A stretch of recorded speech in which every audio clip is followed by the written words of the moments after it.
ओम शांति। आज बाबा के 11/12/2021 के साकार अनमोल धारणा युक्त मधुर महावाक्य हैं, जिनमें बाबा ने कहा है, बच्चे तुम्हारी वंडरफुल यात्रा है, तुम वंडरफुल यात्रु हो। तुम्हें इस यात्रा से 21 जन्मों के लिए निरोगी बनना है। यात्रा से 21 जन्मों के लिए निरोगी बनना है। फिर बाबा ने कहा कि ऐसी कौन सी चीज़ है जो तुम्हें सत्युग में काम नहीं आती है, यहाँ भक्ति मार्ग में काम आती है, लेकिन वो मेरे पास रहती है, वो मैं आपको नहीं देता हूँ। तो बाबा ने कहा वो है दिव्य दृष्टि की चाबी। मैं भक्ति मार्ग में जिस देवता को, जिस भी भक्त लोग जिस देवता को याद करते हैं, उनकी जो मनोकामना होती है वो मैं ही पूर्ण करता हूँ। तुम्हें वो चाबी नहीं देता हूँ, उनको दिव्य दृष्टि से साक्षात्कार करा करके उनकी मनोकामना पूर्ण करता हूँ। तीसरा बाबा ने कहा जो सेंसिबल बच्चे होंगे वो इस रूहानी कमाई में लग जाएंगे। तो तुम बच्चों को अभी ये रूहानी कमाई 21 जन्मों के लिए करनी है। तो सुनते हैं प्राण बाबा के महावाक्य। मीठे बच्चे, तुम अभी वंडरफुल रूहानी यात्रु हो। तुम्हें इस यात्रा से 21 जन्मों के लिए निरोगी बनना है। क्वेश्चन है, सत्युग में कौन सी चीज़ काम नहीं आती जो भक्ति मार्ग में बाप के काम आती है? आंसर है दिव्य दृष्टि की चाबी। सत्युग में इस चाबी की दरकार नहीं रहती। जब भक्ति मार्ग शुरू होता है तो भक्तों को खुश करने के लिए साक्षात्कार कराना पड़ता है। उस समय यह चाबी बाप के काम आती है, इसलिए बाप को दिव्य दृष्टि दाता कहा जाता है। बाप तुम बच्चों को विश्व की बादशाही देते हैं, दिव्य दृष्टि की चाबी नहीं। गीत के बोल हैं, मरना तेरी गली में, जीना तेरी गली में, मरने के बाद चर्चा होगी बाबा तेरी गली में। ओम शांति। मीठे मीठे रूहानी बच्चों ने गीत सुना। रूहानी बच्चों को अंग्रेजी में कहा जाता है स्पिरिचुअल चिल्ड्रन, स्पिरिचुअल फादर और स्पिरिचुअल चिल्ड्रन।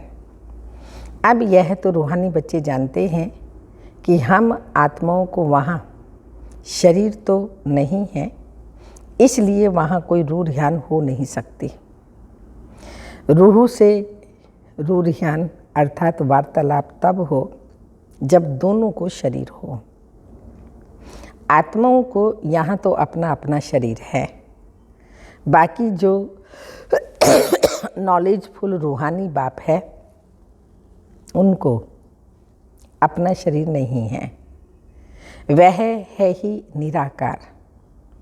बच्चे समझते हैं कि शांति धाम में हम आत्माएं अशरीरी रहती हैं, जैसे बाप भी अशरीरी व विचित्र है, ऐसे तुम आत्माएं भी बिना शरीर के वहाँ रहती हो।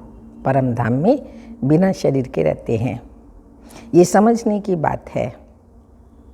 कहते भी हैं नंगे आए हैं नंगा जाना है, यानी यह शरीर रूपी वस्त्र वहाँ नहीं होगा। आत्मा जब शांति धाम में रहती है तो अशरीरी है, शांति में रहती है। अब रूहानी बाप यह नॉलेज देते हैं, सारी दुनिया में रूहानी बाप और कोई है नहीं, और सभी हैं जिस्मानी बाप। रूहानी बाप खुद कहते हैं मैं अशरीरी हूँ। बात करने समय शरीर का आधार लेना पड़ता है। भले शास्त्रों में अक्षर हैं कि प्रकृति का आधार लेना पड़ता है, परंतु बाप समझाते हैं प्रकृति का तो शरीर बना हुआ है, मैं साधारण शरीर का आधार लेता हूँ। रूहानी बाप को रूहानी सर्जन कहा जाता है, क्योंकि याद व योग सिखलाते हैं जिससे हमारी आत्मा एवर निरोगी बन जाती है। 21 जन्म कभी भी रोगी नहीं बनते। फिर जब माया का राज्य होता है तो हम रोगी बन जाते हैं। तो बाप आकर हमको 21 जन्मों के लिए निरोगी बनाते हैं। बाप को यात्रा सिखलाने वाला पंडा भी कहा जाता है। पहले बाबा ने कहा सर्जन, अब यात्रा सिखलाने वाला पंडा भी कहा जाता है। तो हम वंडरफुल रूहानी यात्रु हैं। इस रूहानी यात्रा को और कोई मनुष्य मात्र दुनिया में नहीं जानते हैं। भारत खास और दुनिया आम। हमेशा ऐसे कहा जाता है, खास हमको ये रूहानी यात्रा सिखलाई जाती है। कौन सिखलाते हैं? ये रूहानी यात्रा कौन सिखलाते हैं? Spiritual father. जिस्मानी यात्राएं तो मनुष्य जन्म जन्मांतर करते आए हैं। कोई कोई तो एक जन्म में 2-4 यात्राएं भी करते हैं। वह कहेंगे जीव आत्माओं की यात्रा, और यह है आत्माओं की यात्रा। ये बड़ी समझने की बात है। चलते फिरते बुद्धि में बाबा को याद रखना है तो अंत मति सुगति हो जाएगी। बाबा की याद में हम बाबा के पास चले जाएंगे। अब तुम रूहानी बच्चों को रूहानी बाप यह यात्रा सिखलाते हैं। गीता में मनमना भव अक्षर हैं, परंतु उनका अर्थ भी कोई समझते नहीं। तो बाप कहते हैं मुझे याद करो तो तुम्हारे पाप भस्म होंगे। फिर क्या होगा? तुम बच्चे जानते हो, हम याद से तमो प्रधान से सतो प्रधान बन जाएंगे। इस समय सब तमो प्रधान हैं। सारा जार जड़ीभूत हो गया है। अब आत्मा सतो प्रधान कैसे बने? वापिस घर में कैसे जाए? वहाँ तो पवित्र आत्माएं ही रहती हैं। फिर यहाँ शरीर धारण करते रजो तमो में आती हैं। हर चीज़ की स्टेज होती है। गाते भी हैं, दुनिया बदल रही है। इनको कहेंगे पुरानी दुनिया आयरन एजेड। नई दुनिया को कहा जाता है गोल्डन एज सतयुग।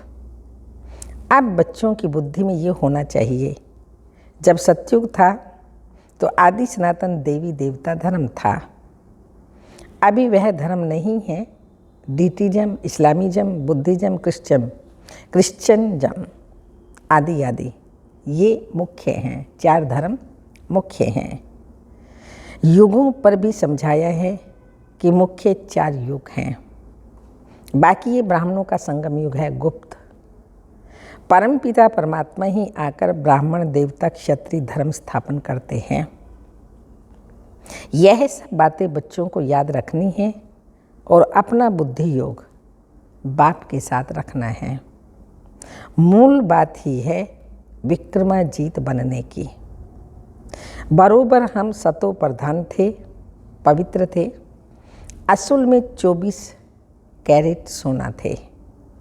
फिर सतो में आए 22 कैरेट बन गए। फिर रजो में 18 कैरेट और तमो में 9 कैरेट। कोई कला नहीं रही, कला का है सब चट हो गई। सोने की डिग्री होती है। यह आत्मा की बात है। पवित्रता की डिग्री कम होती जाती है तो आत्मा तमो प्रधान बन जाती है। तो जैसे सोने में खाद पड़ते पड़ते उसकी डिग्री कम हो जाती है, ऐसे आत्मा में भी विकारों की खाद पड़ते पड़ते प्योरिटी की डिग्री कम होती जाती है। जैसे भरमरी छीछी कीड़ों को ले आती हैं, उनको बैठ आप समान बनाती हैं। तुम भी भूं भूं कर मनुष्य को देवता बनाती हो। भरमरी कीड़े को ले आकर घर में एकांत में बिठाती है। उनमें भी कितना अक्ल है। तुम्हारी आत्मा में भी ड्रामा अनुसार पार्ट नोंदा हुआ है। तुम जानते हो, कल पे पहले भी रूहानी बाप से हमने रूहानी ज्ञान सुना था। कल्प कल्प सुनते रहेंगे, नथिंग न्यू। यह भी बाप ही समझा सकते हैं। झाड़ को जानने वाला तो बीज है ना, तो बाप आते हैं तुमको त्रिकालदर्शी बनाने। तीनों कालों की नॉलेज देते हैं तुमको, जीते जी एडॉप्ट करते हैं। जैसे कन्या को भी जीते जी एडॉप्ट करते हैं कि यह हमारी स्त्री है। अब प्रजापिता ब्रह्मा की स्त्री तो है नहीं, तो यह एडॉप्ट होते हैं, परम पिता परमात्मा ब्रह्मा द्वारा एडॉप्ट करते हैं।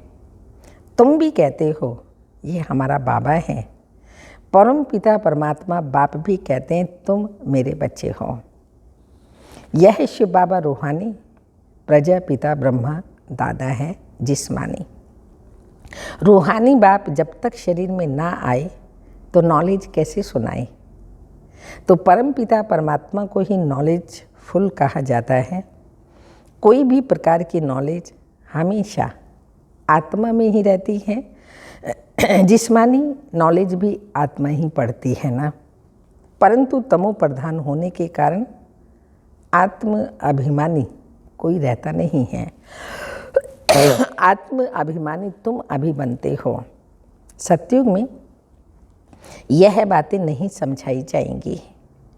इस समय बाप कहते हैं तुम अपने को आत्मा समझ बाप को याद करो, क्योंकि पापों का बोझा इस समय सिर पर है, वह उतारना है।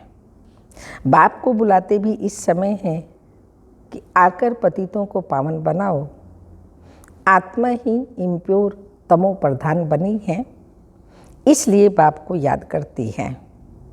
भक्त कोई भी नहीं जानते कि परम पिता परमात्मा कोई बिंदी है। बिंदी का तो मंदिर बना न सके, शोभा ही नहीं होगी। एक तो लिंग बनाते हैं, फिर साक्षात्कार के लिए कहते हैं हजारों सूर्य से तेजो में है। क्या लिंग इतना तेजो में है? जैसे अर्जुन के लिए दिखाया है ना, उनको साक्षात्कार हुआ तेजो में रूप का। कहाँ हम तेज, फिर उन्होंने कहा हम तेज सहन नहीं कर सकते। जैसे अर्जुन को दिखाया, तो यह अक्षर सुना है ना, यहाँ भी शुरू में बहुतों को साक्षात्कार हुआ था। कहते थे बंद करो, हम सहन नहीं कर सकते। आंखें लाल हो जाती हैं। वह समझते हैं हमने परमात्मा का साक्षात्कार किया। किसने कराया? कृष्ण ने तो नहीं कराया, शिव बाबा ने ही साक्षात्कार कराया। उनको दिव्य दृष्टिदाता कहा जाता है। तो बाप कहते हैं चाबी मैं तुम बच्चों को नहीं दे सकता हूँ, यह चीज़ मुझे ही भक्ति मार्ग में काम आती है। सतयुग में इसकी दरकार नहीं रहती। तुम पुजारी से पूज्य बन जाते हो, तो बाप कहते हैं मैं तुमको विश्व का राज्य भाग्य देकर अपने परम धाम में जाकर बैठ जाता हूँ। मैं पूज्य पुजारी नहीं बनता हूँ। तुम बच्चे अभी सेंसिबल बने हो, चलन से ही समझा जाता है कि यह कितना मीठा है। इनको धारणा बहुत अच्छी होती है। कितनी टॉपिक्स बनाते हैं बाबा। जो टॉपिक्स सुनाते हैं वह नोट रखने के लिए, तो नोट रखने चाहिए। आज बाबा किस बात पर विशेष समझा रहे हैं? आज बाबा यात्रा पर समझाएंगे। यात्रा दो प्रकार की होती है। यह है नंबर 1 टॉपिक। मनुष्य सब जिस्मानी यात्रा कराते हैं भक्ति मार्ग में। ज्ञान मार्ग में जिस्मानी यात्रा होती नहीं। तुम्हारी है रूहानी यात्रा। तो बाप समझाते हैं तमो प्रधान से सतो प्रधान तुम इस यात्रा से बनेंगे। आत्मा पवित्र बनने बिना घर जा नहीं सकती। सब आत्माएं यहाँ ही आती रहती हैं, जाते कोई भी नहीं। गवर्नमेंट को भी तुम समझा सकते हो। सतयुग में जब देवी देवताओं का राज्य था, एक बच्चा एक बच्ची होती थी। सो भी योग बल से। अब ख्याल करो सतयुग में कितने थोड़े मनुष्य होंगे और संपूर्ण निर्विकारी। लक्ष्मी नारायण की गद्दी चली है तो जरूर बच्चा भी होगा। हम जब योग बल से विश्व के मालिक बनते हैं तो क्या योग बल से बच्चा नहीं पैदा कर सकते? ये ड्रामा में नूंद है। पवित्र होने का कारण साक्षात्कार होता है कि बच्चा होने वाला है। वह खुशी रहती है, विकार की कोई बात ही नहीं है। तुमसे पूछते हैं बच्चे कैसे पैदा होंगे? बोलो, पपीते का झाड़ मेल फीमेल एक दो के बाजू में होने से फल पैदा होता है। अगर दोनों एक दो के बाजू में नहीं तो फल नहीं होगा। तो वंडर है ना। तो वहाँ क्यों नहीं योग बल से बच्चा हो सकता है? मोर डेल की, हमारा राष्ट्र पक्षी है मोर, आज दिन तक भी उसका आंसू पड़ता है, गर्भ ठहरता है तो वो भी प्योरिटी हुई।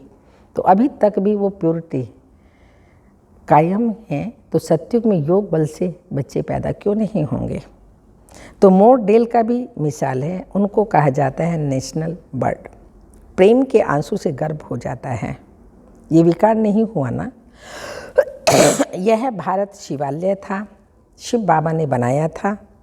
अब रावण ने वैशाल्य बनाया है, यह भी किसी को पता नहीं है।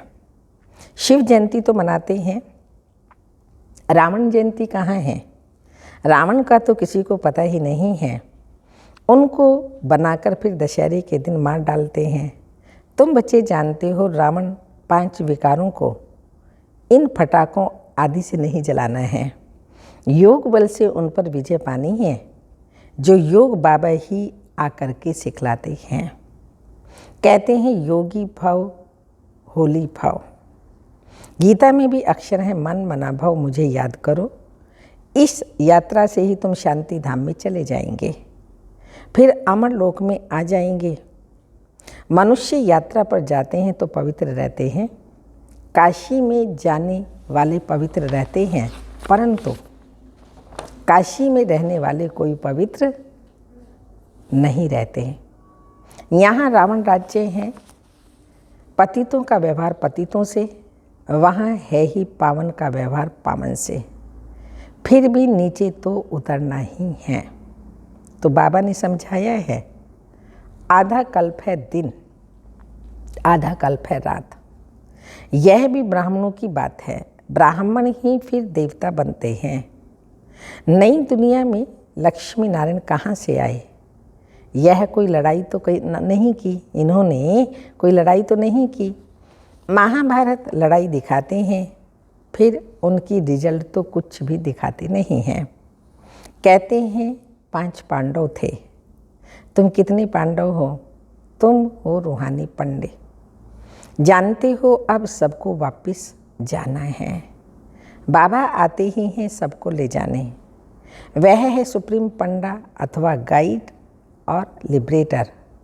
माया से मुक्त कर साथ ले जाते हैं।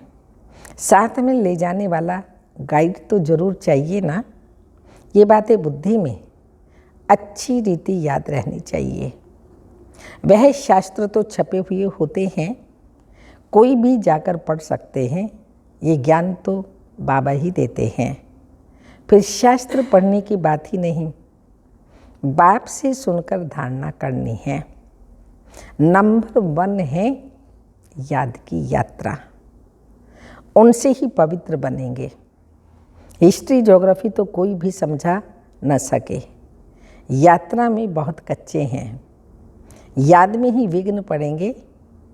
नॉलेज तो बहुत सहज है। तो बाप समझाते हैं ये ड्रामा का चक्र है। उनके 5 भाग हैं इक्वल। लाखों वर्ष आयु होती नहीं तो मनुष्य कितने बढ़ जाते हैं। चारों भाग इक्वल 1250 वर्ष के, टोटल 5000 वर्ष का एक कल्प होता है। तो बाबा बता रहे हैं लाखों वर्ष की तो फिर बात ही नहीं है।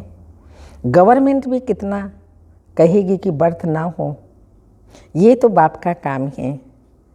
वह सब तो जिस्मानी युक्तियाँ निकालते रहते हैं, बाबा की ये रूहानी युक्ति है। तो बाप कहते हैं मैं आता ही हूँ अनेक धर्मों का विनाश कर, एक धर्म की स्थापना करने। एक मत सतयुग में ही होगा, ये थोड़ी हो सकता है। अपने को भाई भाई कोई समझते ही नहीं। तो बाप बच्चों को बहुत युक्तियाँ समझाते रहते हैं। अपने पास टॉपिक्स की लिस्ट रखनी चाहिए। एक एक टॉपिक बहुत फर्स्ट क्लास है।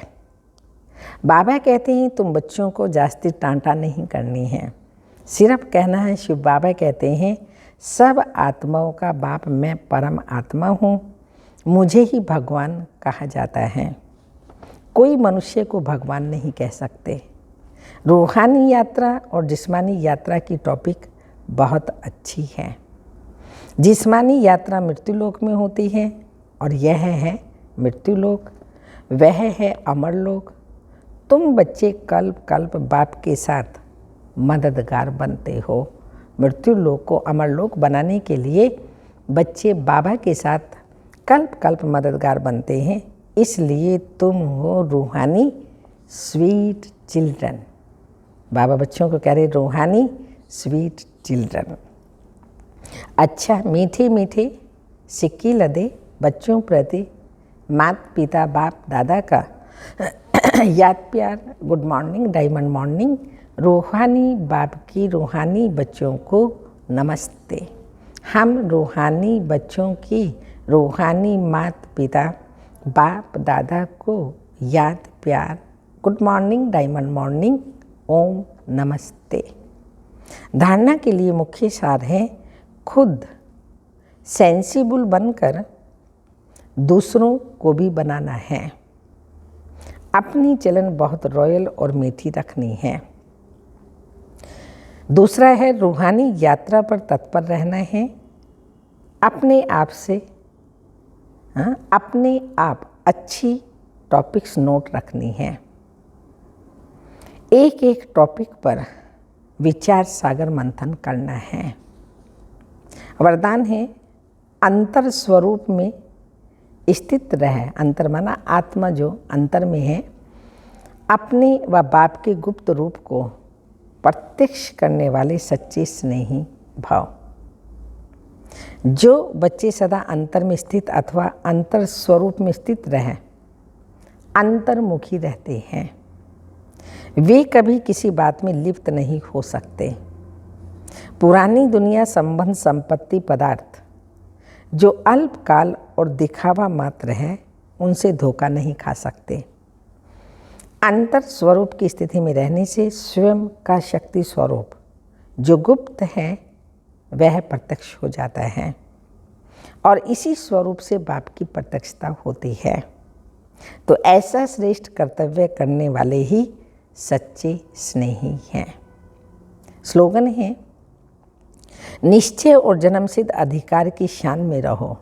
निश्चय और जन्मसिद्ध अधिकार की शान में रहो तो परेशान नहीं होंगे। निश्चय परमात्मा में शिव बाबा में चाहिए और शिव बाबा हमारा जो बर्थ राइट है कल्प पहले वाला वो हमें देते हैं, तो वो हमें बाबा से लेना ही है। जब ये बुद्धि में रहेगा तो कभी भी परेशान नहीं होंगे। आज की तपस्या का पॉइंट है कर्म करते तन का भी हल्कापन, मन की स्थिति में भी हल्कापन। कर्म की रिजल्ट मन को खींच ना ले। जितना ही कार्य बढ़ता जाए उतना ही हल्कापन भी बढ़ता जाए। कर्म अपनी तरफ आकर्षित ना करे, लेकिन मालिक होकर कर्म कराने वाला करा रहा है। मालिक में आत्मा इन कर्म इंद्रियों द्वारा कर्म करा रहा हूँ, तो मालिक होकर कर्म कराने वाला करा रहा है और करने वाले निमित्त बनकर कर रहे हैं। यह अभ्यास बढ़ाओ तो संपन्न कर्मातीत सहज ही बन जाएंगे। संपन्न कर्मातीत सहज ही बन जाएंगे मालिकपन की स्मृति से कर्म करने से। अच्छा, ओम शांति।